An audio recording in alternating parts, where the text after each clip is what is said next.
Sobre la expansión general de la OTAN, En cuanto a la expansión de la OTAN en general, ya sabes, nuestra postura sobre este tema sigue siendo la misma. Ucrania sigue siendo soberano. Tiene el derecho de elegir su propio camino para garantizar su seguridad. No veo nada especial aquí ni nada que pueda ensombrecer las relaciones entre Rusia y Ucrania. ¿Sería posible empeorar las relaciones entre Rusia y Ucrania? Ese era Putin en 2002 antes de convertirse en el nuevo zar ruso, antes de que cambiara la constitución rusa, para asegurarse de tener el poder de por vida. Pero ahora que tiene el poder absoluto, no quiere la paz, quiere un pedazo de Ucrania. Y por eso ya no considera a Ucrania un estado soberano y de alguna manera considera a la OTAN una amenaza. Solo escuchen lo que dijo hace 2 días, el 17 de diciembre. No pedimos ni exigimos nada de nadie. Todo lo que hacemos es, insistimos, mantener las promesas que nos dieron. Se dijo públicamente que la OTAN no se expandiría hacia el este, pero ¿qué tenemos? Simplemente ignoraron esto. Hubo una ola de expansión tras otra. No es que pidamos algo especial, todo lo que queremos es que se respeten las promesas que nos hicieron. Ahora, Putin dice que la OTAN le prometió a la Unión de Repúblicas Socialistas Soviéticas que no se expandiría. Pero, desafortunadamente, el líder soviético, que en realidad fue parte de esta negociación con los líderes de la OTAN, dice que no hubo tal promesa. De hecho, él continúa diciendo que ni siquiera hablaron de esto. Porque la OTAN no se expande, los países entran a la OTAN por su propia cuenta al solicitar su ingreso. La OTAN no anda pidiéndole a los países que se unan, solo escucha este mensaje tú mismo, de Mikhail Gorbachev, el último líder soviético. Esto desmiente todas las mentiras de Putin. Hoy, alguien me pregunta por qué no se fijó contractualmente que la OTAN no debía expandirse hacia el este. En ese tiempo existían la OTAN y el Pacto de Varsovia. Pero ¿cómo lo fijaríamos? Esa pregunta no se hizo entonces. Él no lo cuestionó entonces. Eso significa, ¿es un mito que Occidente te engañó respecto a la expansión de la OTAN hacia el este? El mito es cierto. Sí, lo es. Sí, en realidad eso es un mito. La prensa, la querida prensa, tiene su mano en el juego. Hasta hoy, hay teorías falsas de que Moscú hizo promesas durante el proceso de reunificación alemana. Antes y al concluir el Tratado 2+4 que la Alianza de Defensa Occidental no se expandiría hacia el este, insistimos en que Alemania no pertenece a una alianza de defensa, así que un lugar neutral. Pero terminó con nosotros. En la cumbre estadounidense soviética en Camp David, dimos nuestra aprobación para una Alemania unida en la OTAN. Por un lado, está la soberanía estatal plena. Entonces, también quedó claro que ellos mismos decidirían a qué alianza pertenecerían. Moscú. También le preguntamos al ministro de Defensa soviético, el mariscal Yasov, si la expansión hacia el este de la OTAN en 1990 fue un tema en el Kremlin. Gorbachev nunca habló conmigo sobre garantías de Occidente. No sé si él tenía algún acuerdo con Estados Unidos. Y esta pregunta, pero creo que nunca hubo tales conversaciones. No lo sé. No hubo ninguna conversación en absoluto. Ni una sola. Pero hubo 2 altos funcionarios soviéticos diferentes que dicen lo mismo. No hubo tales negociaciones, pero Putin sigue repitiendo esta mentira una y otra vez, y no es solo Putin. Lavrov hace lo mismo, Peskov hace lo mismo, y cada partidario ruso que apoya la invasión rusa dice lo mismo. Pero en realidad, esa afirmación no está respaldada por ningún hecho. Y además de todo esto, esta no es la única mentira que Rusia utiliza. Rusia tiene un repertorio de mentiras que utiliza para justificar su invasión y justificar el asesinato de ciudadanos ucranianos inocentes y niños ucranianos. Recientemente le pedí al profesor Branislav Slanches, quien ha seguido a Rusia por décadas, que desmintiera todas las mentiras difundidas por Putin. Esta es, sin duda, una de las conversaciones más importantes que he tenido y estoy seguro de que la van a disfrutar y van a aprender de ella. Pero antes de mostrarles la conversación, solo tengo una simple petición. Por favor, asegúrense de compartir este video. Por favor, denle al botón de suscribirse para que YouTube muestre este video a más personas. Y realmente creo que más personas necesitan ver esto porque la gente sigue cayendo en las mentiras rusas cuando son tan fáciles de desmentir. Las mentiras rusas carecen de hechos. Aquí está la conversación. Bienvenidos de nuevo. Hoy tenemos al profesor Branislav Stranches, y él es profesor de Ciencias Políticas en la Universidad de California, San Diego. Emocionado de hablar contigo. Bienvenido al canal. Sí, gracias por invitarme. Y podemos ir directo al grano. Así fue como realmente te encontré. Fue un muy buen artículo y mostró lo claro que piensas sobre todo esto. Y no sé si viste esto. Sergei Lavrov, ministro de Relaciones Exteriores de Rusia, tuiteó hoy que la OTAN sigue expandiéndose, excusa que Rusia ha usado todo este tiempo. ¿Podrías darnos tu perspectiva sobre cómo contrarrestas el argumento que los rusos han sostenido todo este tiempo? La OTAN se expande, por eso Rusia cree que debe invadir otros países. Sí, así que el argumento, como muchas cosas que dicen los rusos, siempre hay algunos hechos subyacentes, en los que basan sus declaraciones para que tengan peso, y luego extrapolan a partir de estos para llegar a las conclusiones que quieren transmitir, ¿verdad? Y aquí, el hecho básico es que a Rusia no le gusta que la OTAN tenga nuevos miembros, especialmente aquellos que están cerca de sus fronteras. Eso es cierto. Nunca les ha gustado esto. Pero la razón no es la que actualmente dicen, ni la que muchos de sus partidarios afirman, que son preocupaciones de seguridad. Entonces, esencialmente, el argumento común sobre la expansión de la OTAN, como ellos la llaman, es que supuestamente Occidente le prometió a la Unión Soviética, cuando la Guerra Fría estaba llegando a su fin, que nunca se expandiría hacia el este. Podemos hablarlo si quieres y te doy los detalles, pero eso no es cierto. Es algo específico, tiene que ver con el caso particular de Alemania del Este. Es una promesa que sí hicimos por escrito y que hasta ahora hemos cumplido. No implicaba ningún prejuicio sobre incluir nuevos miembros de Europa del Este. Ahora, el argumento que están haciendo los rusos es que incluir a estos miembros que están más cerca de las fronteras rusas, de alguna manera amenaza su seguridad. Y usualmente esto se basa en la idea de que, mira, los nazis vinieron a través de Polonia, los alemanes en la Primera Guerra Mundial vinieron a través de Polonia. Y por eso, cualquier cosa que se acerque a nuestras fronteras amenaza nuestra seguridad, ¿verdad? Este es el argumento principal. Y la idea es que Occidente provocó a los rusos al estar consiguiendo constantemente estos nuevos miembros. Al final, los rusos no lo soportaron más y atacaron a Ucrania porque, supuestamente, Ucrania estaba por convertirse en miembro. Aparte de los hechos de que sí, los nazis y los alemanes antes pasaron por Polonia, y Napoleón antes de eso pasó por Polonia para atacar a Rusia, nada de esto es verdad ya. Así que, básicamente, aquí está cómo respondo a esto. Primero que nada, con respecto a la amenaza, el problema que tienen los rusos es que realmente no pueden ofrecer mucho a sus vecinos, aparte de energía barata y acceso a materias primas. Simplemente no son un socio comercial atractivo en general, porque no son muy ricos y no innovan nada bien. La economía de Rusia era del tamaño de la de Italia, por lo que no son un socio económico atractivo. Esto significa que todos sus vecinos, sobre todo en Europa, se las arreglaron solos, simplemente por intereses económicos. Se inclinan hacia el oeste. Intentan establecer relaciones con Occidente. Y eso ha pasado no solo con los rusos, sino también con los soviéticos antes que ellos, y con el Imperio Ruso antes de eso. Y entonces, el problema ahora para los rusos es que eso significa que perderán influencia en estos lugares, perderán su influencia económica y política. Y por eso normalmente intentan entrometerse en la política, en lo que ellos llaman el extranjero cercano, para mantener estos intereses en marcha.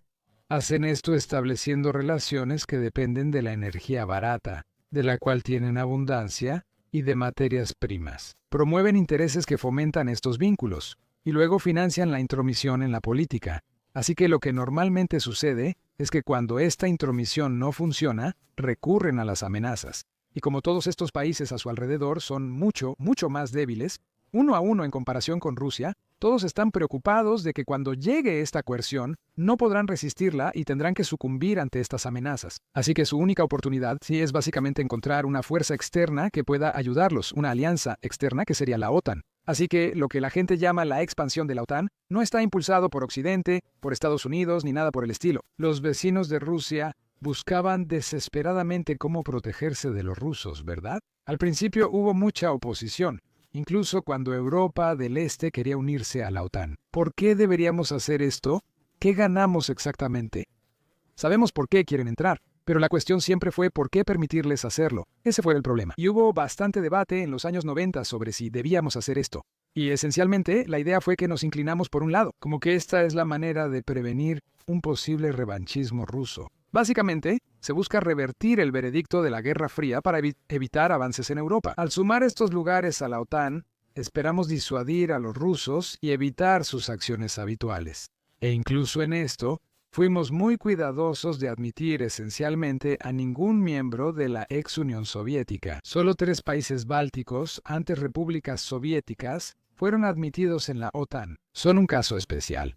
Occidente nunca los reconoció como parte de la Unión Soviética. Durante la Guerra Fría, mantuvieron embajadas en Washington y eran independientes. No reconocimos las anexiones de Stalin a finales de 1940 que él hizo, y así que desde nuestra perspectiva, eran como Polonia, Chequia, Bulgaria y esos otros lugares que estaban en la esfera soviética, pero en realidad eran países independientes. Esto era muy distinto a Ucrania, Bielorrusia, Georgia y otras repúblicas, ¿verdad? Por eso fuimos cautelosos con esos países, ya que, contrario a la idea de que la OTAN provoca a Rusia, Occidente siempre tuvo una política clara para apaciguar a los rusos. Básicamente, mientras los rusos hicieran lo que hacían y no avanzaran mucho más hacia el oeste. De alguna manera no estábamos contentos, probablemente no sea la palabra correcta, estábamos bien con cerrar los ojos. Y así, cada vez que los rusos hacían algo, como cuando pelearon en Chechenia, cuando invadieron Georgia, cuando crearon problemas en Moldavia, siempre lo condenaban al principio y en menos de un año restablecían relaciones. Entenderlos, adaptarse y no presionar demasiado. Y este ha sido el patrón. Sin importar quién fuera el presidente, esto ha pasado tanto con presidentes demócratas como republicanos. Aquí siempre ha sido así con los europeos, especialmente con Alemania bajo Schröder y luego Merkel, ¿verdad? Entonces, la idea era que íbamos a tener a estos europeos del este en la OTAN. Esto iba a disuadir a los rusos. Por supuesto, los rusos odiaban esto porque significaba precisamente que no podían ejercer su influencia en estos países. No temerían la coerción y, naturalmente, se inclinarían hacia las democracias y el sistema económico europeos. Esa es la idea. Los rusos estaban inconformes con la OTAN, pero no por seguridad. Ahora, ¿cómo sabemos que no es por cuestiones de seguridad? Es una buena pregunta, ¿verdad? Porque la gente siempre lo afirma. Yo acabo de darte otra versión.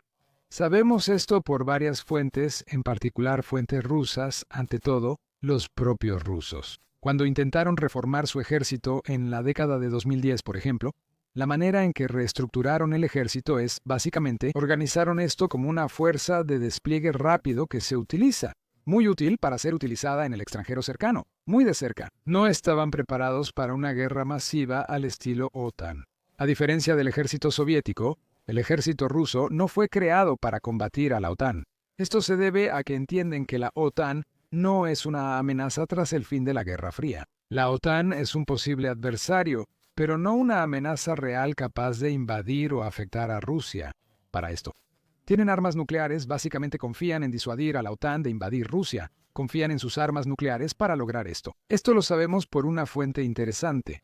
Primero, está el comportamiento observable, cómo reformatearon las Fuerzas Armadas. No puedes temer a la OTAN y no estar listo para resistir o prepararte para una guerra con ellos. Nada de esto se hizo con Sergei Yukov y las reformas. La fuerza que construyeron no tenía nada que ver con la fuerza que tenía la Unión Soviética. Pero más directamente, de hecho tenemos una declaración muy interesante. Está la Asamblea de toda Rusia, la Asamblea de Oficiales Militares Retirados. Es una organización enorme, y su presidente era el general Ivashov. Este tipo, imperialista de la Gran Rusia, quiere que Ucrania sea parte de Rusia, ¿verdad? No es un liberal sentimental ni nada parecido, así que él era el presidente. Y en la víspera de la invasión, en 2022, la organización publicó una carta abierta en el sitio web oficial de la organización.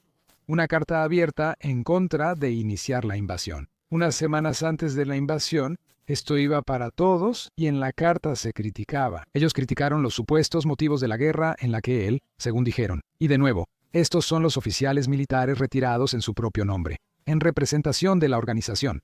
Ahora, lo guardé en ese momento y lo traduje todo al inglés, pero ahora ya no está. Ahora debes usar la Wayback Machine para hallar la carta porque la quitaron del sitio web. ¿Estas personas estaban en Rusia cuando hicieron esto? Todavía están en Rusia. El tipo sigue vivo. Sí, puedes encontrar las entrevistas con él en YouTube y él te explicará todo sobre el sueño imperial y cómo, ya sabes. Pero básicamente la idea ahí, eso es exactamente lo que él dijo. Él dijo, la OTAN, eso es una distracción. La OTAN no es una amenaza. La OTAN no ha estado preparando nada que hayamos detectado para ninguna acción hostil, lo cual en realidad es cierto. Te daré información sobre esto. Es muy interesante. De acuerdo, lo haré ahora y aquí están los datos que lo respaldan.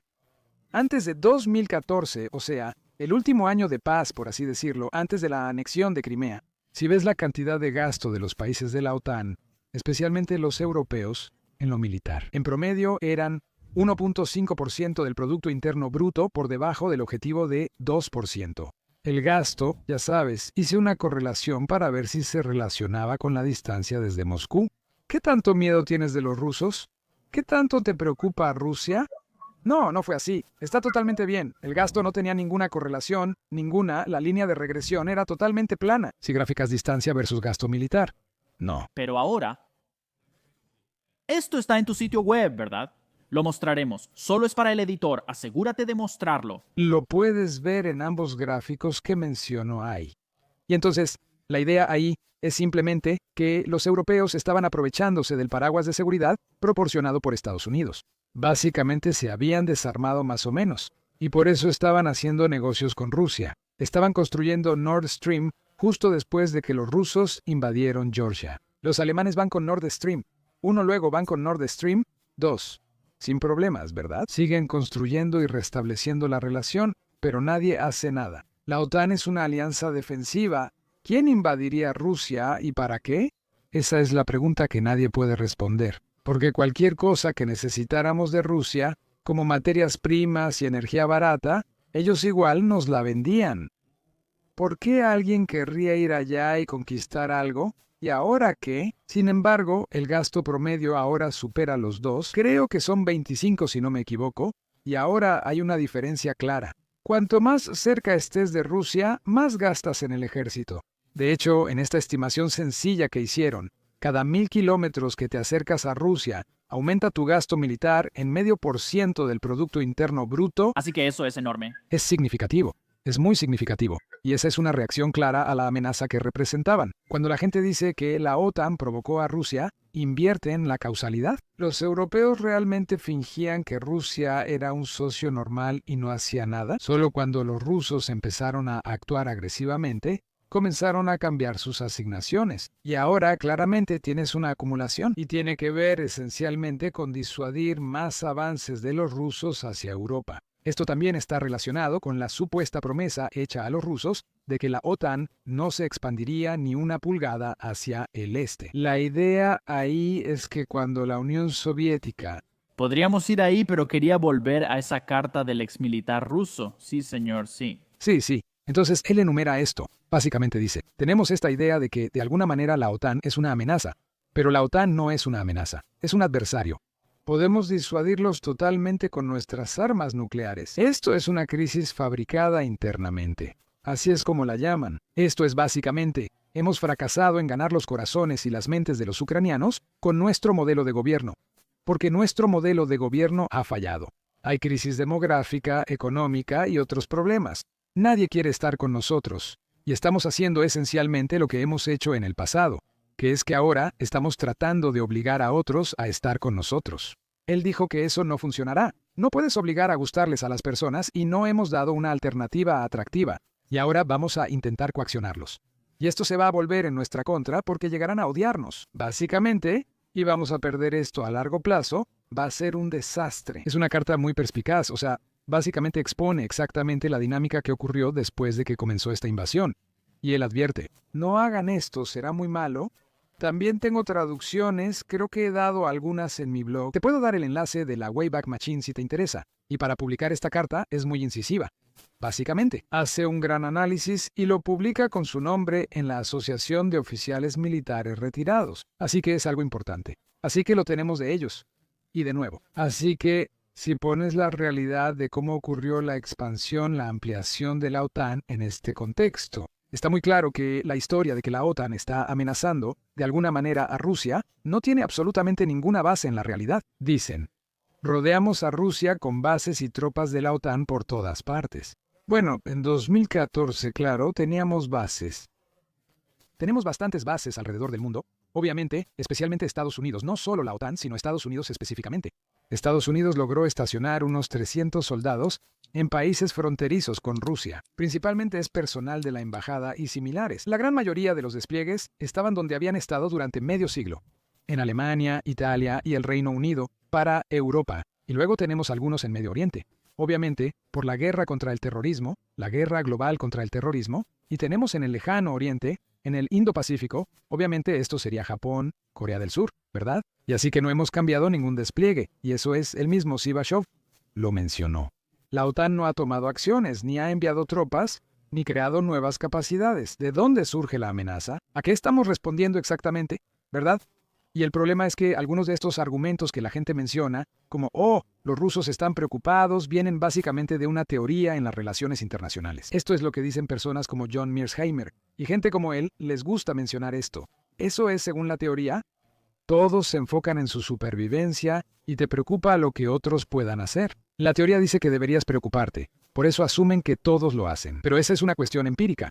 Es como la pregunta no es si en alguna teoría deberías preocuparte. La pregunta es, ¿los rusos se preocuparán por su seguridad? Y la respuesta fue no. Estaban preocupados, definitivamente preocupados por la pérdida de influencia, y estaban especialmente preocupados por la pérdida de influencia en Ucrania, ¿verdad? Y podemos hablar específicamente de Ucrania, porque es un caso muy especial para los rusos, y por eso tratamos a Ucrania con mucho cuidado. Pero antes de hablar específicamente de Ucrania, déjame decir algo sobre la promesa que hicimos. James Baker de nuevo, es un error muy común. Así que la Guerra Fría está llegando a su fin. Tienes a la Unión Soviética, ya sabes, resquebrajándose por las costuras. En este punto, Gorbachov está tratando de averiguar qué hacer. Y así, en 1989 se está volviendo cada vez más claro que Alemania se va a unificar. Se están apresurando hacia la unificación, y la Unión Soviética realmente no lo quiere, y los estadounidenses tampoco lo quieren. Los estadounidenses y los soviéticos nos reunimos y ellos preguntan qué haremos. Los alemanes se unirán, no podemos impedirlo y surge una gran pregunta. Desde la perspectiva soviética, al unirse Alemania Oriental con Alemania Occidental, esta última ya es parte de la OTAN. Y entonces ahora vas a tener una ampliación del estado de la OTAN, y en particular la parte oriental. Ahora Alemania estará en medio del Pacto de Varsovia, que aún existe.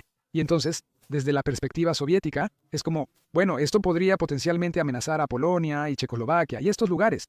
No queremos esto. Así que la propuesta es que tal vez los alemanes, la Alemania unificada, podría salir de la OTAN, ¿verdad? Así se volvería neutral y entonces eso no sería un problema. Aquí surge el problema. Si salen de la OTAN, ¿quién proveerá su seguridad? Supongo que tendrían que encargarse de su seguridad. Tal vez armarse o incluso construir armas nucleares ahora. La preocupación es que, si los alemanes salen de la OTAN y empiezan a proveer su propia seguridad, pueden convertirse, esencialmente, ya sabes, volver a lo de antes. Es como una Alemania fuerte en el centro, con relaciones con Francia y sus vecinos. La gente empieza a preocuparse. Recuerda, la OTAN buscaba mantener fuera a los soviéticos dentro a los estadounidenses y controlar a los alemanes. Ese era el tercer objetivo de la OTAN. Siempre ha sido así desde su creación. Básicamente, esto era una forma de evitar que Alemania se rearmara completamente como podría hacerlo, dado su potencial, y por eso los estadounidenses realmente propusieron esta idea. ¿Qué tal si hacemos esto? Mantenemos a la Alemania unificada en la OTAN, y así no tendrán ninguna razón. Brindaremos la seguridad como antes, sin motivo para rearmarse ni nada parecido, para calmar las preocupaciones de seguridad del Pacto de Varsovia y los soviéticos. Prometeremos que no habrá tropas de la OTAN estacionadas en Alemania Oriental, ni se instalarán instalaciones nucleares allí. Nada de eso. Así que, básicamente, no vamos a militarizar esa parte, solo habrá tropas alemanas allí, no habrá tropas extranjeras, nada de eso. Gorbachov respondió, está bien, lo pensaré. Esta es la famosa frase de ni una pulgada hacia el este. No ampliaremos la jurisdicción de la OTAN así. Esa era la idea. Así que los soviéticos regresaron, hablaron y volvieron. Suena como un buen plan. Pongámoslo por escrito, que fue lo que hicimos. Así que escribimos el tratado prometiendo esto específicamente y hemos cumplido esta promesa hasta el día de hoy. Esto ya está en vigor y funciona como se prometió. Entonces hubo un tratado. Eso no lo había escuchado. ¿Hay un tratado? Tenemos el acuerdo, sí. Con los rusos. Esto es muy específico, lo prometimos. Sin tropas ni armas nucleares, esa es la fórmula para Alemania del Este. ¿Está bien? Buscaré el tratado para mostrarlo en pantalla. Sí, también puedo darte los enlaces. Y ahora la gente dice, ¿cómo que extrapolan de esto? Empiezan a decir, bueno, los soviéticos entendieron esto como un acuerdo informal que cubre toda Europa del Este. Esa es una proposición absurda. Y te voy a decir por qué es una proposición absurda. Eso requiere que creas que el soviético, todo el aparato diplomático de la Unión Soviética, está compuesto completamente por idiotas. Básicamente quieren que creas eso. Un acuerdo tan importante como no aceptar nuevos miembros en Europa del Este sería como un comentario al pasar. Un apretón de manos, guiño guiño. Lo escribimos en una servilleta, ese tipo de cosas. En vez de codificarlo específicamente, ponerlo por escrito para que todos lo vieran. En particular, y nota esto, hay 3 argumentos sobre esto. Los soviéticos saben que tratan con una democracia donde las administraciones cambian y tienen distintas preferencias. Para un acuerdo estable, mejor ponlo por escrito. Porque si solo tienes un entendimiento informal de algún tipo, no hay garantía de que el próximo presidente no vaya a tener una comprensión diferente de la situación. Necesitas algo por escrito. Ese es el número 1. Número 2. Los soviéticos estaban muy interesados en poner todo por escrito. Los soviéticos tenían el cuerpo diplomático más grande del mundo. Tenían representación en todas partes. Eran sumamente competentes. Eran muy buenos para poner todo por escrito de maneras que luego les permitieran interpretarlo creativamente a su favor. Eran muy buenos. Creer que actuaban como aficionados y que no sabías lo que pasaba es absurdo. Simplemente no funciona. Y número 3, Gorbachov mismo lo dijo. Le preguntaron en una entrevista. Dijo, no somos estúpidos. Por supuesto, no discutimos esto. Quiero decir, si lo hubiéramos discutido, lo habríamos escrito. No lo discutimos, por eso nunca lo hemos escrito. Y así es como está ahora. Cada siguiente expansión, admitir nuevos miembros después de, como dije, largos debates durante la administración de Clinton aquí, sucedió con el entendimiento implícito de que iba a seguir la misma fórmula. Sin armas nucleares, sin tropas en esta nueva ampliación. Nunca se prometió explícitamente porque no hubo un nuevo acuerdo con los rusos sobre esto. Pero siempre se entendió que así es como iba a funcionar. Y así es exactamente como funcionó. No estacionamos tropas ni instalamos nuevas bases en Europa del Este. Hasta 2014, tras Crimea, comenzamos a desplegar tropas. Y después de 2022 fue cuando realmente aumentamos mucho más drásticamente, con algo de presencia avanzada. Y de nuevo, pero otra vez, esto tiene la causalidad al revés. Este es el resultado de esta agresión, no su causa. Todo esto de juntar las cosas, que la OTAN provocó con sus políticas de expansión, o que los rusos temen a la OTAN. En papel suenan bien, más o menos. Puedo escribirlo en el pizarrón. Aquí está el mapa. Puedo mostrarles por dónde pasar, pero en realidad toda la evidencia apunta consistentemente a la historia que acabo de contarte. Y por eso creo que debemos tener mucho cuidado al interpretar los hechos, para no darles un giro. A los rusos y sus simpatizantes en Occidente les gusta, pero basta observar su comportamiento, no solo lo que dicen. Hablar es fácil, hay que fijarse en las acciones. Sí, lo de Gorbachov es una locura. Todo eso de la OTAN lo inventó Putin, ¿no? Estuviste en la primera administración de Yeltsin, quizá tú sepas más. Las discusiones sobre la OTAN, que potencialmente causaban preocupación a los rusos, irónicamente comenzaron con los estadounidenses.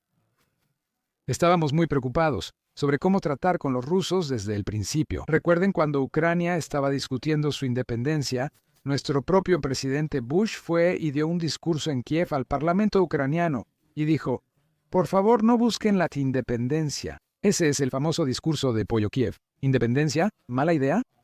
Porque de nuevo, desde nuestra perspectiva, teníamos mucho miedo de que la Unión Soviética pudiera colapsar en el caos. Y porque es una fuerza armada nuclear, ¿verdad? No sabíamos qué iba a pasar con las armas nucleares. La idea era ayudar a mantenerla unida. Irónicamente, tras 50 años de Guerra Fría intentando derribarla, luego intentamos con entusiasmo mantenerla unida. Pero por supuesto, no teníamos ninguna influencia en esto, en el sentido de que los ucranianos querían su independencia, al igual que los bielorrusos y también los rusos, de hecho. Así que ellos lo rompieron, y así fue. Pero intentamos detener esto, ¿verdad? Así que nuestra política ha sido, básicamente, avanzar con mucho cuidado. ¿Qué pensarían y harían los rusos? No es nada como la historia que se cuenta, como, que inmediatamente entramos para tratar de aprovechar todo. Simplemente no es cierto, Sí, de nuevo, porque estábamos muy preocupados por lo que iba a pasar con las armas nucleares y estas naciones. ¿Podrán sobrevivir solos? ¿Y qué implica esto para la seguridad regional? De alguna manera, estábamos contentos con que los soviéticos mantuvieran bajo control todo tipo de posibles tensiones étnicas o cualquier otra cosa. Y esa es más o menos la realidad, ¿no? y la otra cosa sobre la expansión de la OTAN es que cada vez que invaden pasa lo mismo. Muchos de los países se agrupan y se unen. Es como en 2008, 2014, 2022.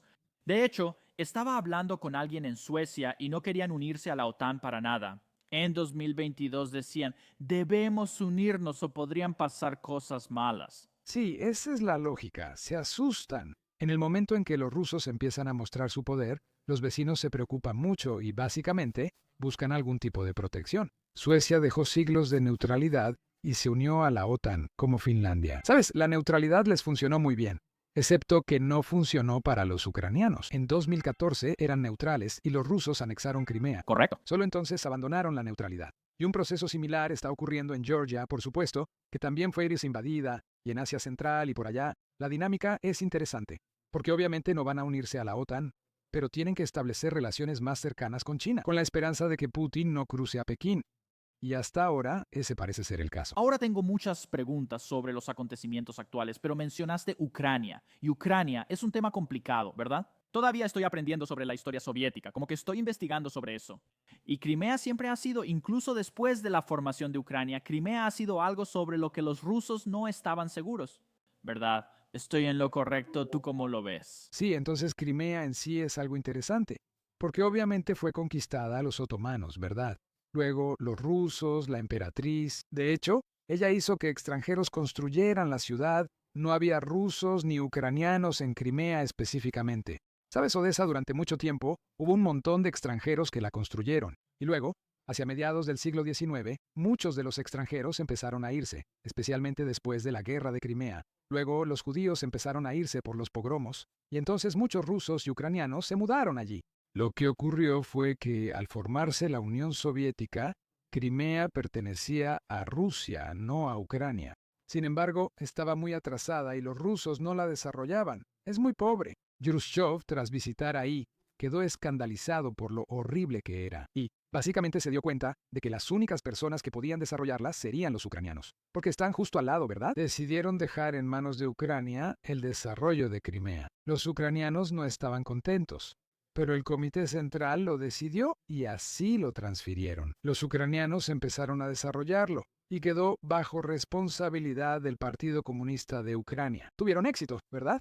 Al desintegrarse la Unión Soviética, esto no era parte de Ucrania y luego pasó a ser parte de la Ucrania independiente. Fue garantizado por los rusos, quienes prometieron respetar las fronteras. Pero la tinta ni se había secado. Sobre los acuerdos de Bielorrusia, que solo tú, la Unión Soviética, en la primavera de 1992, ya estaban deshaciendo esencialmente el acuerdo muy temprano en la Duma, el Parlamento ruso. En la primavera de 1992, resolvieron que Crimea fue cedida ilegalmente a Ucrania, y en realidad es rusa, ¿verdad? Inmediatamente empezaron a hablar de recuperarla, posiblemente con fuerza. Tengo recortes interesantes que me alegrará compartir contigo de la prensa rusa de esa época. Uno en particular causó bastante revuelo, porque uno de los miembros, creo que su nombre era Baburin, si no me equivoco, el líder de una de las facciones en la Duma rusa, le dijo directamente, el embajador ucraniano, que o Ucrania se reunirá con Rusia o habrá guerra. Literalmente dijo eso, literalmente. Hubo cartas abiertas de algunos de los otros políticos pidiendo potencialmente el uso de la fuerza. ¿Por qué los ucranianos tienen ejército? ¿Para qué lo usan? ¿Van a defenderse de nosotros? Bueno, no nos gusta eso. Y básicamente muchos rusos ven a Ucrania de alguna manera como parte de Rusia. Así de simple. Siempre ha sido así, antes incluso de Putin. La situación fue tan grave que Yeltsin tuvo que negar públicamente rumores sobre el posible uso de armas nucleares contra Ucrania. Yeltsin, un ejemplo de democracia. Ahí está la transición democrática. Y su negación fue tan graciosa la forma en que lo negó. Él dijo, no es cierto que pensamos usar armas nucleares contra Ucrania, porque los militares dijeron que no se puede usarlas así. Uno piensa, bueno, esa también es interesante. No la discutieron. Si lo discutieron, Es algo gracioso, ¿sí?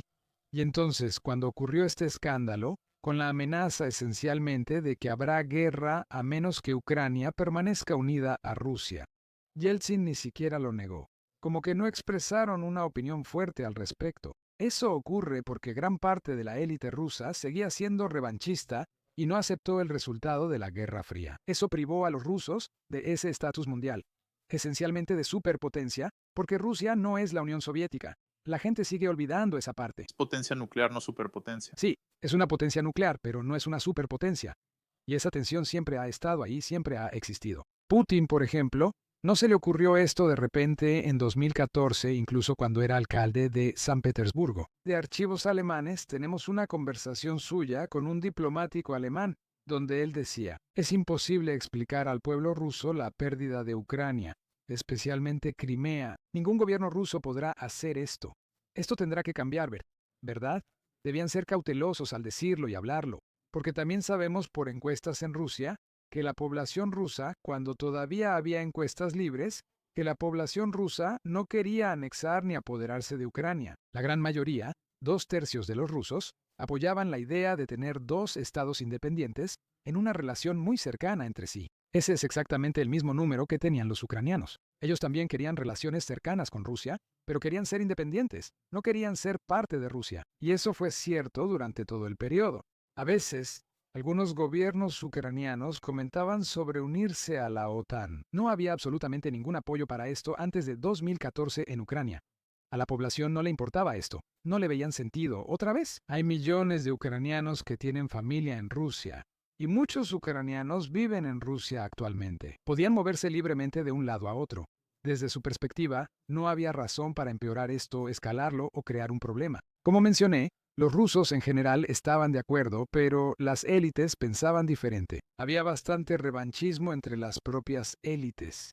Así que solo era cuestión de tiempo antes de que esto, ya sabes, saliera a la luz de alguna manera. Creo que esto funcionó así, y la evidencia lo respalda. Los rusos. El Kremlin intentó hacer su enfoque habitual, que es acercar a Ucrania a sí mismo mediante la intromisión en su política. Y así patrocinaba partidos políticos. Ahí llegó mucho dinero a Ucrania, donde los oligarcas ucranianos, igual de corruptos que los rusos, estaban presentes. ¿Y qué pasó entonces? Las élites ucranianas se dividieron en dos grupos, más o menos. Los que se ganaban la vida con la energía, la industria pesada, y estos estaban orientados hacia Rusia. Porque ahí estaba el dinero, ahí estaba el mercado, su fuente de ingresos. Y los más progresistas, más modernos, ya sabes, y estos tipos que están más orientados hacia Occidente. Y entonces lo que pasó es que la política ucraniana empezó a oscilar como un péndulo de un lado a otro, dependiendo de quién ganara en las elecciones, ¿Verdad? y entonces tenías estos casos en los que un gobierno iba a ser muy pro-occidental por un tiempo, y luego las cosas cambiaban. El siguiente gobierno es prorruso, y cuando digo pro-occidental o prorruso, me refiero a cada gobierno ucraniano. Durante todo este periodo, intentaron sentarse en ambas sillas. Intentaron llevarse bien con los rusos y con los europeos para obtener el beneficio de ambos. Eso harías, ¿no? Tiene sentido. Si no quieres comprometerte con un solo lado, así lo harías. El problema fue que, a inicios de 2010, la economía en Ucrania se volvió grave. Había mucha corrupción y las reformas estaban estancadas. La situación era muy mala, y por eso necesitaban una gran inyección de dinero. Necesitaban mucho dinero muy rápido. En ese momento, ya habían negociado el acuerdo de asociación con la Unión Europea, pero aún no lo firmaban. Yanukovych, presidente entonces, debía elegir entre firmar el acuerdo o uno con Rusia para su unión aduanera euroasiática. Putin ofrecía dinero diciendo, si dejas Europa y te unes a nosotros, te daremos lo que necesitas. Esto fue lo que decidió hacer y ya no podían jugar. La Unión Europea dijo, no te daremos dinero extra. Debes decidir, ¿vas a firmar o no? Putin respondió, te daré dinero, solo haz lo otro. Yanukovych se retiró del acuerdo de asociación, lo que precipitó Midán. Cuando la gente salió, dijeron, espera, habíamos acordado hacer esto bien. Así que, al principio, la primera fase de Midán estuvo mayormente limitada a Kiev. Fueron los jóvenes ahí, y fue cuando el gobierno cometió un error. En retrospectiva, el gobierno de Yanukovych, al parecer guiado por los rusos, decidió usar la fuerza para dispersarlos. Y fue cuando dispararon a la gente. Y ahí es cuando los ucranianos en general se sorprendieron por esto. Dijeron, espera un minuto. Ahora vamos en la dirección hacia un sistema como el que tienen los rusos. Ese no es el sistema que queremos. Pasó de ser pro-europeo. Vamos, ya sabes, a ratificar el acuerdo. Era como, necesitamos defender nuestro sistema político. En ese momento mi papá creció a otras ciudades y se volvió un gran movimiento de masas. Es el error de cálculo del régimen Yanukovych. También perdió mucho apoyo, ¿no? Dentro de la coalición como el partido. Sí. Eso en realidad pasa bastante seguido. Sí. Es igual a lo de Hungría en 1956. Primero hay pequeñas protestas con estudiantes y los sospechosos de siempre. Pero tras la represión del gobierno, más personas se unen, porque ahora están preocupados. No tanto por lo que estos tipos querían, sino por cómo está actuando el gobierno, y no quieren eso. Pasó algo similar aquí, y de pronto millones protestan. En ese momento, Occidente manda delegaciones y dialogan. Debemos evitar que esto explote. Así que hablan con Yanukovych y le hacen propuestas para llegar a un acuerdo con los manifestantes. Aquí tenemos un par de nombres, Klitschko y... ya sabes, Sé lo que viene. Yanukovych es presidente solo para la gente, ¿no? Propondrá un nombre para primer ministro. ¿Puedes explicar mejor la situación? ¿Sí? ¿Ya viste? Sí, entonces él sí propone ese nombre, en este punto. Ese es el contexto de la llamada telefónica muy famosa entre Victoria Nuland y Piat. Donde debaten cuál de los tipos propuestos por Yanukovych será más fácil para trabajar con él. ¿Qué deberíamos recomendar?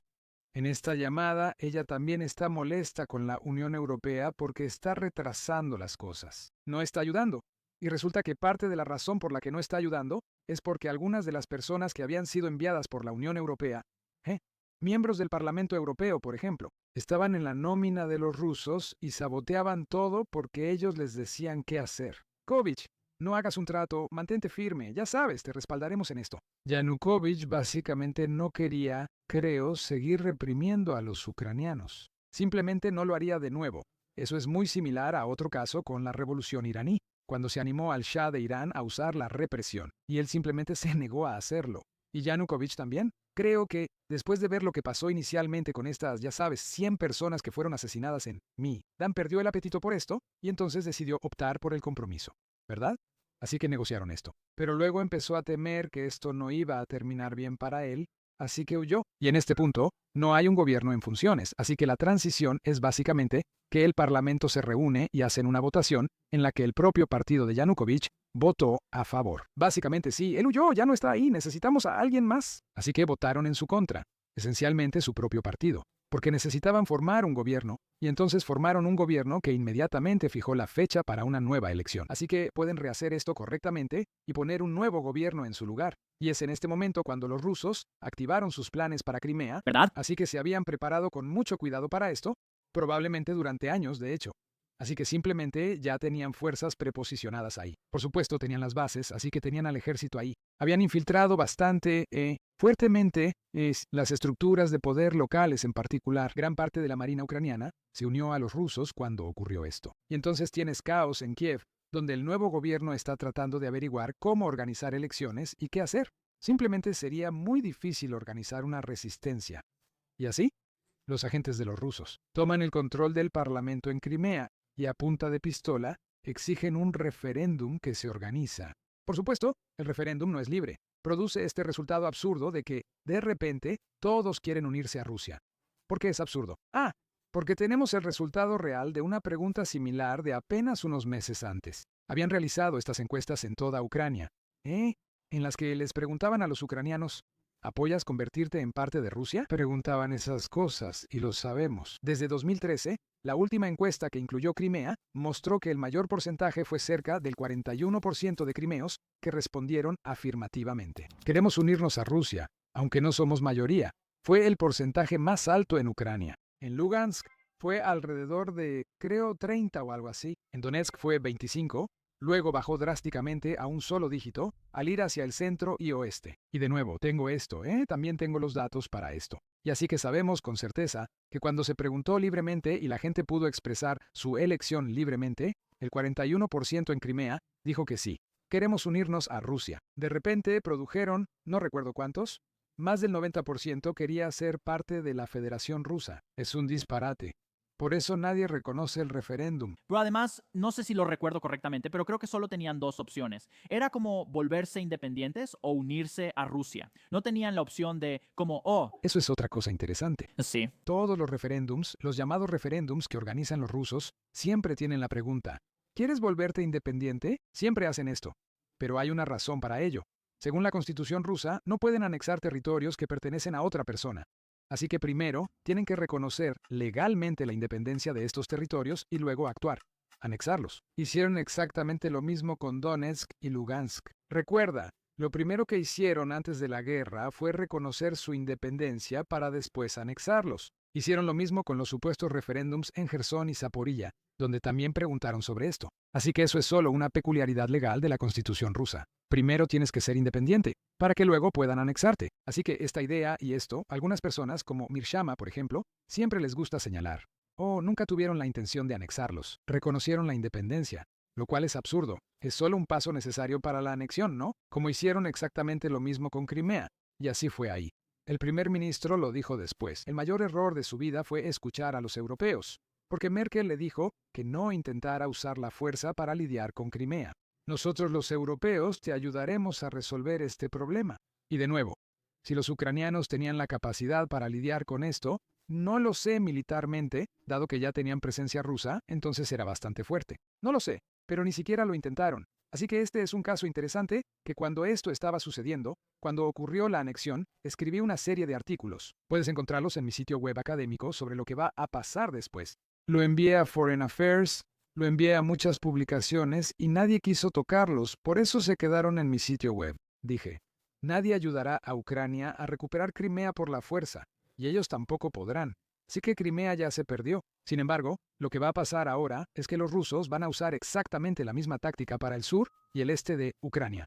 Así que tenemos que preocuparnos por esto. Van a infiltrarlo, van a desestabilizarlo, van a usar esto básicamente como una palanca para que el nuevo gobierno, cuando se forme en Kiev, obedezca a los deseos del Kremlin. Mantendrán esto como una herida abierta, básicamente.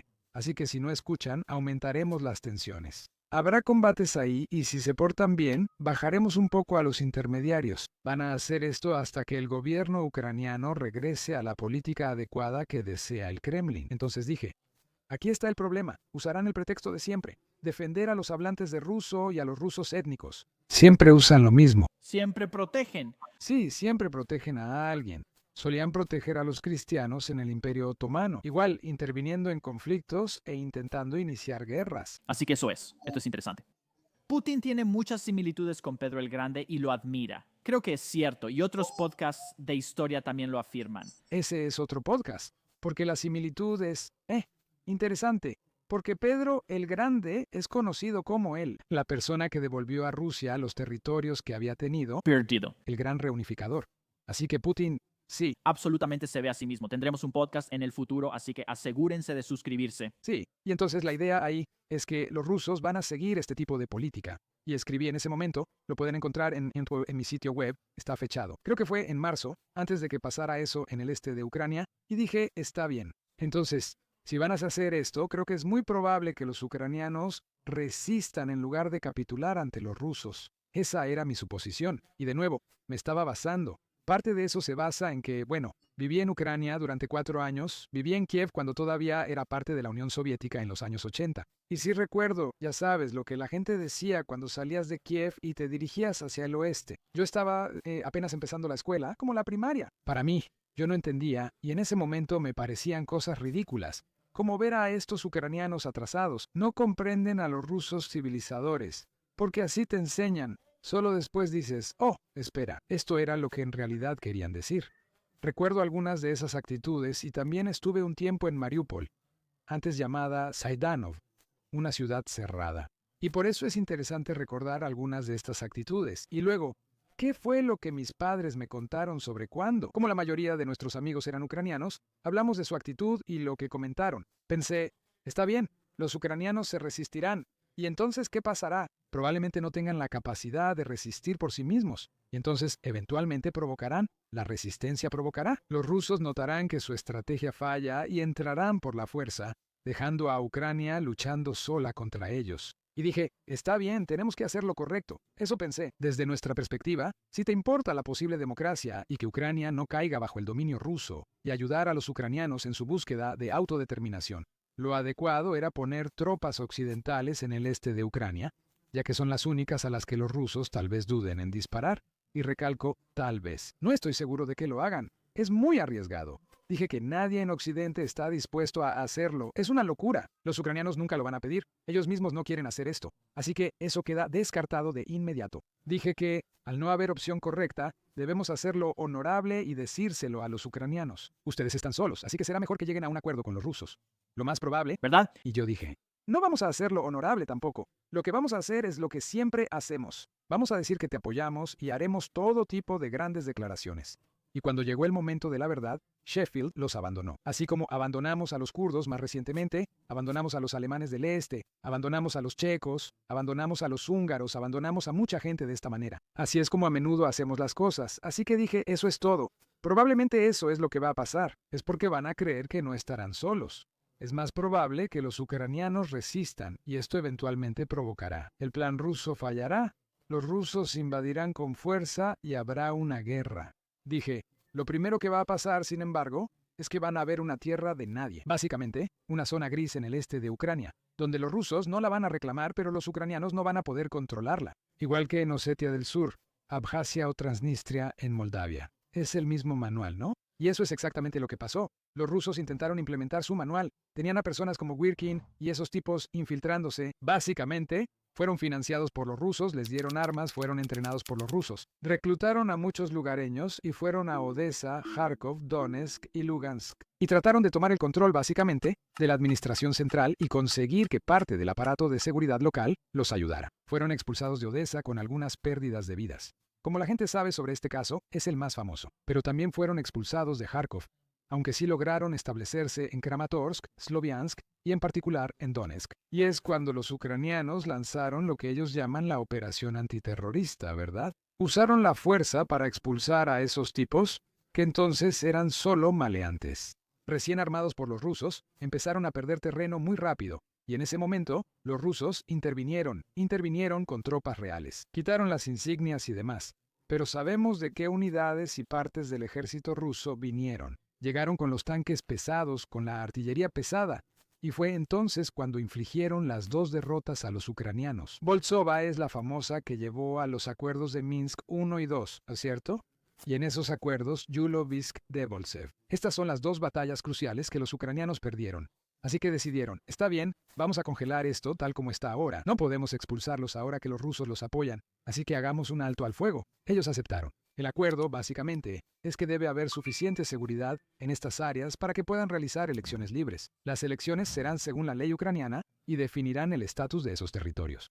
Va a ser supervisado por la organización de la sociedad civil para asegurarse de que sean legítimos de inmediato. Por supuesto, los llamados separatistas, que de nuevo, en realidad no son separatistas, estos son rusos con... Esto es algo interesante. Leí que Rusia era como un tercero en Minsk I y Minsk II. No era como, oh, estamos apoyando a un lado, estamos luchando por un lado. La gente olvida eso, sí. Sí, lo olvidan. Ahora tampoco quieren admitir que cuando los rusos invadieron, lo hicimos. Ahora daremos medallas y beneficios a quienes lo hagan. Retroactivamente se apropiaron de este comportamiento conocido. O sea, Sabíamos exactamente de dónde venían estos tipos, y entonces estaban manteniendo esta ficción, ¿verdad? Que ellos solo son una parte interesada en la paz en estas negociaciones. Pero la realidad es que su protegido, pongámoslo así, sabotean las elecciones de inmediato. No permitían que los observadores entraran. Básicamente los amenazaban. Organización de la Sociedad Civil publicó varios informes afirmando que no podemos monitorear nada. Eventualmente, estos tipos empezaron a organizar sus propias elecciones, no bajo la ley ucraniana. Básicamente solo para asegurarse de que nada de esto funcionara. Porque, recuerda, la idea ahí no es resolver el problema de alguna minoría rusa ni nada por el estilo. La idea es dejar esto como una herida abierta para ejercer presión. Desde Moscú, no buscas estabilizar esto, sino aumentar la presión cuando sea necesario. Y entonces, después de 1 año y medio, los ucranianos fueron los primeros. Aproximadamente 14,000 personas murieron ahí durante 8 años. Pero la gran mayoría de estas personas murieron en el primer año y medio. Esto fue cuando inició el combate activo. Después la lucha disminuyó mucho en los últimos 2 años. Antes de la invasión casi no morían civiles, solo algunos al año. Principalmente por minas. esencialmente, Eso sucedía, los demás eran militares. Los ucranianos sellaron la línea de control, desarrollaron esto y abandonaron la otra zona a su suerte. Los rusos no invirtieron nada ahí, empezaron a cerrar las minas, el área básicamente se fue al demonio, esencialmente la economía. Muchas personas huyeron a Rusia y otro grupo a Ucrania. El área se despobló y se estancó completamente, así que la estrategia estaba fallando. Así que, para principios de 2021, debió haberle quedado claro a Putin que esto simplemente ya no iba a funcionar. Le dio una última oportunidad de influir en la política de Ucrania mediante los partidos políticos. Cuando Zelensky fue elegido, prometió arreglar las cosas con Rusia. Él habla ruso, es de esta zona, ¿verdad? Él es de Krivoy Kriverik. Y entonces fue elegido para, de alguna manera, resolver esto de una vez por todas, ¿verdad? Él lo intentó, habló, pero Putin lo desestimó. No quiso tratar con él porque pedía concesiones que Zelensky no podía darle. Lo que quería era el control de Ucrania. Quería que Ucrania se convirtiera en algo como Bielorrusia. Los ucranianos no deseaban esto, sobre todo tras perder Crimea y 8 años de combates. Muchos de ellos habían cambiado su opinión sobre cuán amistosos eran realmente los rusos, así que esto ya no funcionaría. Y así, básicamente. Entonces Putin dejó de pensar que Zelensky claramente había intentó intimidarlo. Inicialmente Zelensky no aceptó nada de esto, así que no funcionó. Luego financió otro partido a través de Medvedchuk y su grupo, y así obtuvieron su canal de televisión y otros recursos. En verano de 2021, el gobierno ucraniano cerró el canal de televisión por difundir propaganda rusa y anti-ucraniana todo el día. Así que lo cerraron y empezaron a tomar medidas para básicamente deshacerse de este partido. ¿De acuerdo? Que veían como un conducto principal. Y en ese momento, empezaron a confiscar algunos de los bienes de Medvedev. Creo que fue cuando Putin decidió, bien, ahora debemos arriesgarnos.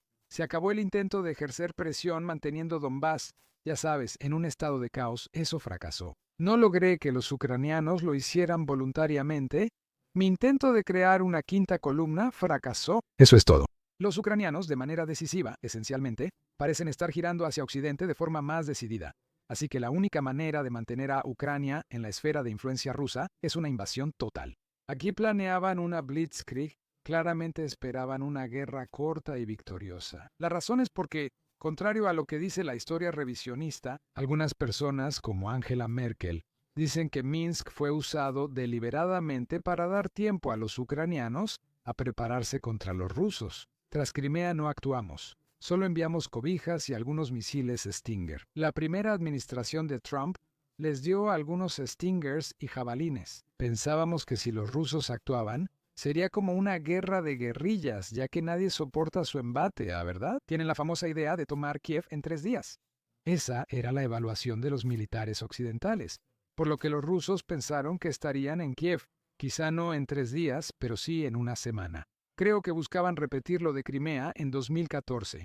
Entrar rápido, tomar los edificios del gobierno y ya. Hay 2 partes en esto. Una es, claramente querían hacer anexiones territoriales en el este y sur de Ucrania. Así que si ves cómo invadieron, claramente tenían la intención de ocupar y controlar ese territorio. Así que esto es lo que ellos llaman Novorossiya, la nueva Rusia. Lo que Vladimir Putin ha mencionado repetidamente es que estos son territorios rusos, esencialmente, y esto incluye todo, básicamente desde Kharkov, que es la ciudad de habla rusa más grande de Ucrania. Ya sabes, fuera de Kiev, eso incluye Lugansk, Donetsk, Zaporilla, Odessa, así que es toda la costa del Mar Negro, la costa del Mar de Azov y las regiones que hacen frontera con Rusia. Así que esto estaba planeado para una anexión total desde el principio. Así fue como invadieron, estaba muy claro que tenían la intención de ocupar esta zona. Esperaban muy poca resistencia. Ahora están ahí para consolidar esto. Obviamente también querían eliminar lo que ellos llaman el régimen de Kiev, ¿verdad? Querían reemplazar al gobierno. Un cambio de régimen en Kiev. Por eso hicieron el asalto a Kiev. La idea ahí era que o iban a hacer que Zelensky huyera o lo iban a matar o capturar, ¿verdad? Instalarán un régimen títere que luego legalizará la separación de los territorios que los rusos quieren y será responsable de pacificar el resto de Ucrania. El modelo ahí es Chechenia. Esto es lo que hicieron con Chechenia cuando la instalaron. Kadyrov, antes luchador por la libertad, mataba a rusos de joven. Y ahora, ya sabes, es el mayor secuaz que tienen ahí, dirigiéndolo como una satrapía, esencialmente a petición de Putin. Y esa es más o menos la idea. Vamos a crear un gobierno en Kiev que dependa de nosotros. Habrá mucho descontento, sobre todo en el oeste de Ucrania. Así que este gobierno va a depender mucho de nuestra ayuda, probablemente militar, la cual vamos a proporcionar. Va a ser exactamente como Bielorrusia. Se va a mantener en el poder mediante algo de represión, y luego vamos a subyugar a Ucrania, la vamos a desmembrar y subyugar. Creo que está muy claro que ese era el plan. Y la gente hoy en día parece olvidar que en realidad estuvieron muy cerca de ejecutarlo, ¿verdad? Se habían preparado muy bien, sobornaron a las personas correctas e infiltraron las agencias adecuadas, por lo que avanzaron rápidamente y sin obstáculos en el sur. Los ucranianos no destruyeron los puentes que debían bloquear su paso de Crimea a esta zona de Ucrania. Tenían mapas de los campos minados por los que pudieron pasar, así que habían preparado muy bien a sus traidores. Allí, los colaboradores desde la perspectiva rusa, en el este, en Mujansk y Donetsk, el ejército ucraniano se retiró muy rápido. No tenían suficientes fuerzas para lidiar con esto. Y en Kiev tuvieron muchísima suerte de que detectaron los helicópteros. Venían en helicópteros desde Bielorrusia, los detectaron y los locales actuaron. La mayoría de las fuerzas ni estaba ahí. Empezaron a dispararles y a defender el aeropuerto, ¿sabes? Y así, eventualmente los rusos lo tomaron, pero lo retrasaron lo suficiente. Así que los rusos no pudieron enviar los refuerzos con los que entrar a Kiev. Y fue entonces cuando enviaron las columnas hacia Kiev.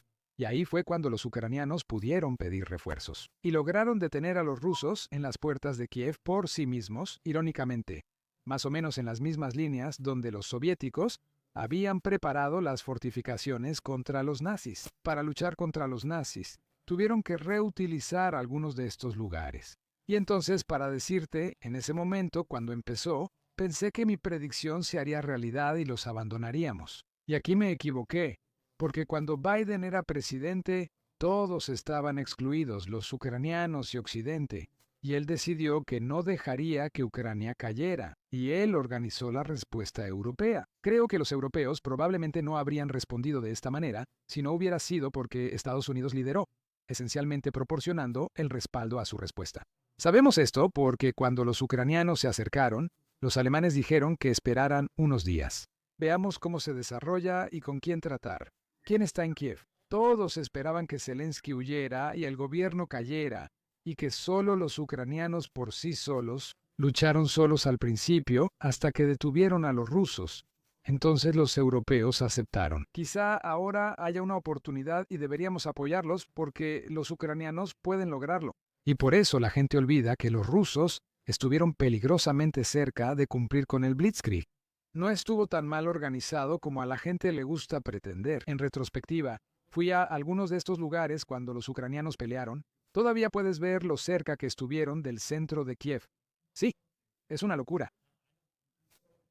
Sí, ¿no? No. Y así, la estrategia que tenía Putin se basaba en una victoria rápida como esta, con el cambio de gobierno, parte de la razón por la que él estaba un poco equivocado.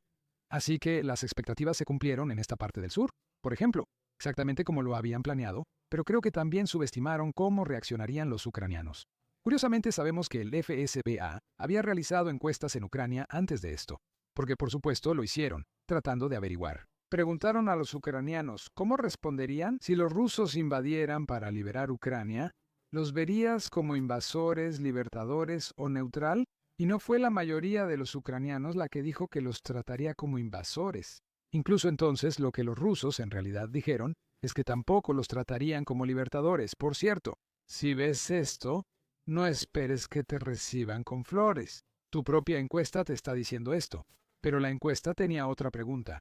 Y esa pregunta era, ¿tomarás las armas para defender Ucrania contra los rusos? ¿Los invasores? Y mucha gente dijo que no.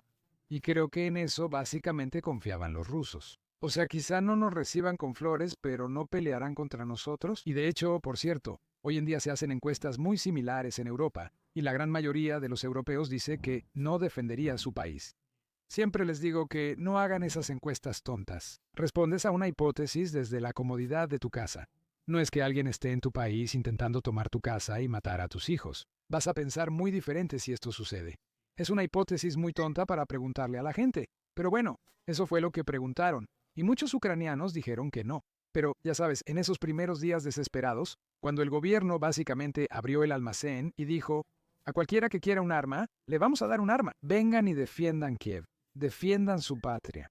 Vi los videos de varios lugares, de varios pueblos y ciudades en Ucrania, donde la gente se presentó en las plazas principales. Pidieron las armas y al recibirlas las usaron contra los rusos.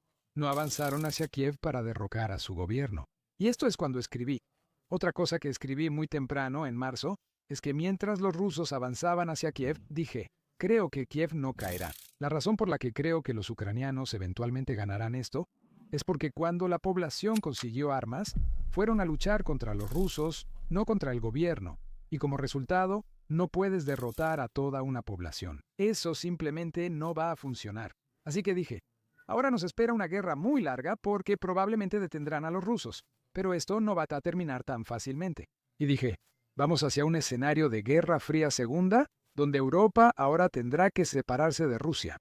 Tendrán que dejar de usar la energía rusa, empezarán a cambiar los cultivos, empezarán a limitar los viajes. Un nuevo telón de acero va a descender, pero no está claro dónde en Europa ocurrirá. Como búlgaro, espero que Bulgaria esta vez esté del lado occidental de ese telón. Pero dije, viene, es inevitable, va a llegar y tenemos que prepararnos. Dije, esta guerra va a definir. Este siglo, la manera en que respondamos a esto definirá cómo enfrentaremos futuras amenazas. Como desde la perspectiva de Estados Unidos, China, por ejemplo. Y hasta ahora, parece que eso es exactamente lo que ha estado sucediendo desde entonces. Así que el primero es, por supuesto, sobre esa llamada de 2014, porque Rusia está usando mucho esa llamada y muchas cuentas prorrusas están usando la llamada. Dicen, Occidente ya planeaba reemplazar al presidente, pero en realidad la llamada no trataba de eso. El presidente participaba en la discusión sobre quién sería el primer ministro. ¿Puedes explicarlo más claro que yo? Sí, bueno, no hay nada más que explicar. Yanukovych estaba tratando de averiguar cómo salir básicamente del lío que había creado. Estados Unidos, junto con diplomáticos de Europa Occidental y la Unión Europea, buscaban frenar la violencia y evitar su escalada. El objetivo principal de la política de Estados Unidos allí era básicamente detener la violencia mediante algún tipo de compromiso y mantener a Yanukovych en el poder. Así que Yanukovych propuso estos nombres, y entonces Nuland. Hicieron lo que hacen todos los diplomáticos, discutir desde nuestra perspectiva con quién sería más fácil tratar, y así les indicaremos a las dos partes cómo, quién va a ser. Ya sabes. Para nosotros, es aceptable, aunque de nuevo, la decisión es suya sobre cómo hacerlo. ¿Con ahí te refieres a la decisión de Ucrania?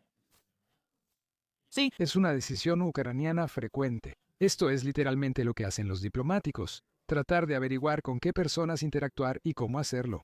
Y luego, cuando quieren, el gobierno quiere saber eso. Estos gobiernos también buscan buenas relaciones con europeos y estadounidenses. Van a tomar en cuenta qué personas tienen puntos de vista más pro-occidentales, o incluso quienes hablan inglés o cosas así.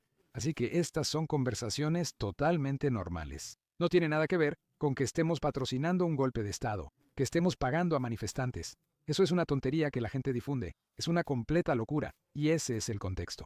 El problema, por supuesto, son los rusos que interceptaron la llamada y la filtraron. Sacaron todo de contexto y le dieron ese giro de inmediato. Y así es como mucha gente ha llegado a considerarlo como si fuera la prueba de que estamos preparando el reemplazo. Es cierto que el gobierno estadounidense ha orquestado algunos golpes de Estado en su historia. Nadie lo negaría, pero ese no fue el caso. Ese es el punto. Solo quiero explicarle al público otra vez. Había protestas y el presidente ucraniano quería ceder en algunas demandas, así que propuso algunos nombres para primer ministro. Lo va a reemplazar, ¿verdad? Eso es lo que está pasando, lo va a reemplazar. Y él nos da estos nombres y nosotros estamos discutiendo en la llamada qué nombre es más preferible para ellos. Eso es todo lo que pasa. Ellos no deciden quién será el próximo presidente. Sí, pero así lo plantearon los rusos. Sí, ellos iban a ir. Van a comunicar esto a ambas partes y luego las dos partes seguirán manteniendo. Ni siquiera tienen que escuchar al estadounidense. Ahora, la siguiente pregunta podría ser la más difícil. Entonces, como mencionaste, en 1992 ya había conversaciones en Rusia sobre invadir Ucrania o simplemente invadir Crimea, tomar el control de Crimea. ¿Por qué Ucrania firmó el Memorándum de Budapest? Desde la perspectiva de Ucrania, explícalo lo más posible, ya que probablemente sea una explicación larga. Esa es una explicación larga. Muy rápido para la audiencia. El Memorándum de Budapest se firmó 2 años después de esto, en 1994. Sí. El Memorándum de Budapest suele malinterpretarse. Normalmente, la forma en que se presenta es que Ucrania tenía armas nucleares y decidió entregarlas a cambio de garantías de seguridad para su integridad territorial. Eso no fue lo que pasó. Desafortunadamente, lo que ocurrió es que Ucrania no tenía armas nucleares, de nuevo. Ese es un término incorrecto. Cuando la Unión Soviética empezó a desmoronarse, el ejército soviético temía que las armas nucleares cayeran en manos equivocadas. Existían 2 tipos de armas nucleares, tácticas y estratégicas. Las estratégicas son armas nucleares grandes, como misiles balísticos intercontinentales y las que llevan bombarderos estratégicos. Estos códigos de seguridad están en Moscú.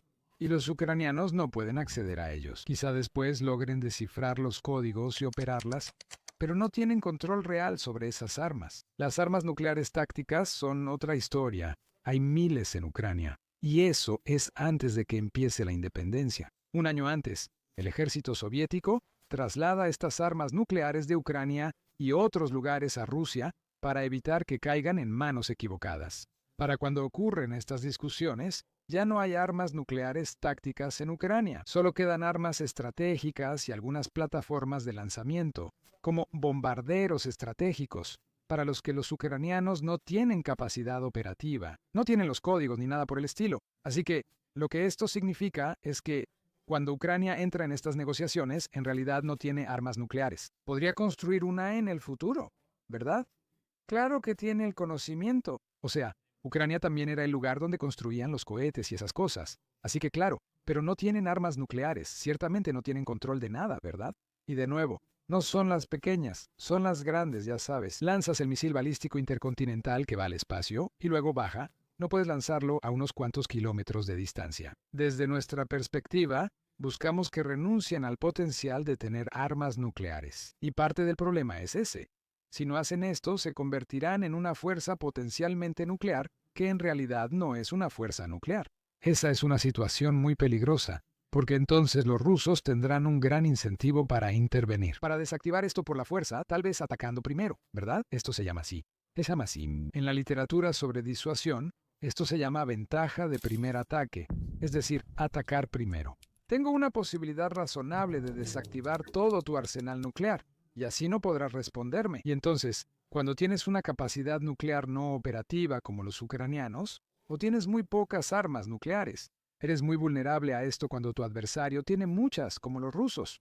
Y lo sabemos, durante la Guerra Fría, ambos bandos desarrollaron la capacidad de segundo ataque. Puedo resistir un ataque nuclear inicial y aún tener fuerzas para responder con una represalia devastadora. Así, no hay incentivo para atacar primero ni beneficio.